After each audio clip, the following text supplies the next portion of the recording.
la maison de retraite spécialisée des 4 vents est gérée par 3 associations de Charente-Maritime, l'ADUI, l'ADAPI et Tréma, qui étaient les PEP avant.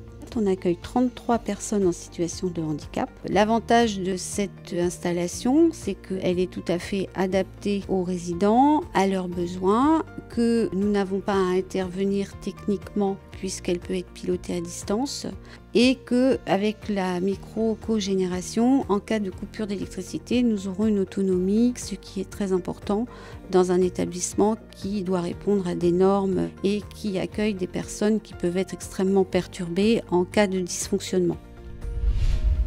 On a réalisé une étude de faisabilité. Ça nous a permis d'évaluer et de comparer en fait différentes énergies. Le gaz avait un avantage en termes de consommation et en termes de temps de retour sur l'installation. Avec plusieurs discussions avec l'utilisateur, on a vu l'opportunité d'installer une micro-cogénération. On s'est rendu compte qu'il y avait des besoins importants à certaines heures de la matinée, notamment des besoins d'eau chaude, des besoins de chauffage et d'éclairage. On a un bâtiment qui fait à peu près 1400 m². Donc on a 2 chaudières de 105 kg, une production d'eau chaude sanitaire solaire et une cogénération qui fait 15 kW thermique et 6 kW de production d'électricité.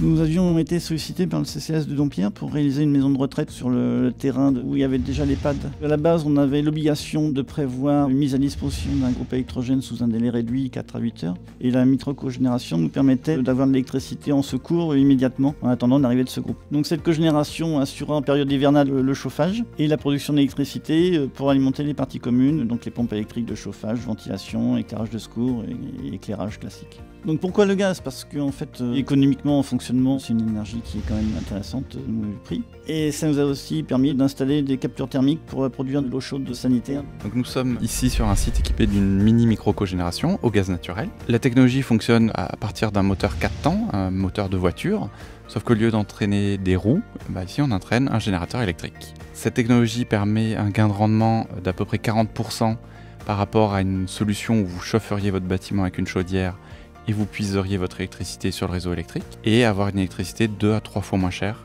Grâce à cette production locale, on est totalement dans l'optique de la future réglementation énergie carbone qui va vous demander de compenser tout ou partie de vos consommations de chauffage et d'électricité. Cette production locale représente à peu près la consommation de 10 maisons individuelles.